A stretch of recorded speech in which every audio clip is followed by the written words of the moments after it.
You didn't choose your obsessions, they chose you. Because think about it.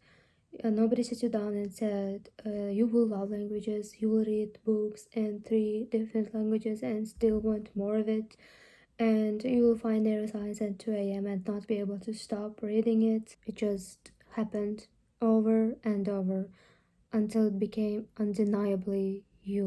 But somewhere along the way, someone told you that it wasn't practical, or that you needed to pick one thing and focus. But what if it was the wrong advice entirely? There's a concept in psychology called the interest curiosity signal. The idea that curiosity isn't random. It doesn't just appear out of nowhere and attach itself to arbitrary things. It clusters, it repeats over and over because your brain trying to tell you something about who you really are and what you built for. Your interests are not a distraction from your path, they are your path, trying to make itself known. I think a lot about the things I kept returning to even when I had no reason to. Languages, even when I wasn't traveling anywhere. Books, even when everyone around me stopped reading.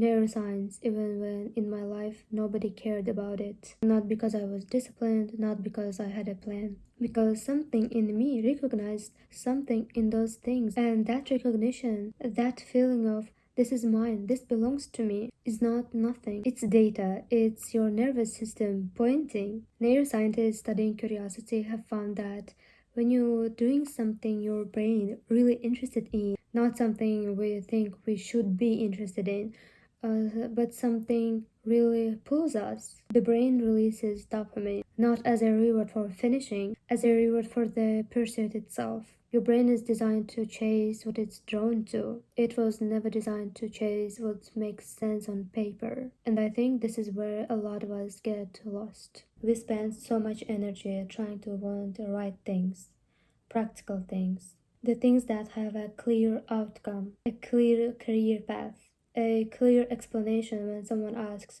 so what do you do with that? And in doing that, we slowly stop listening to the things that were never loud, that were never practical, that never had an elevator pitch. We silence this signal and then we wonder why nothing feels like ours. I spent a long time thinking I was scattered, too interested in too many things, that I needed to narrow down, choose a lane, stop being all over the place. But the more I paid attention, really paid attention, the more I saw the pattern. Everything I loved lived in the same neighborhood. Language, mind, meaning, the way people make sense of themselves and the world. It wasn't scattered. It was one thing seen from many angles. Your obsessions are like that too.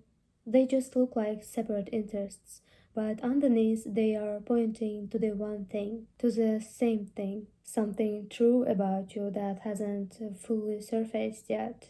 And here's what I want to sit with: the things that pull you, the things that had always pulled you, even when you pushed them away, even when they weren't really useful, even when nobody understood them. Those things are not accidents.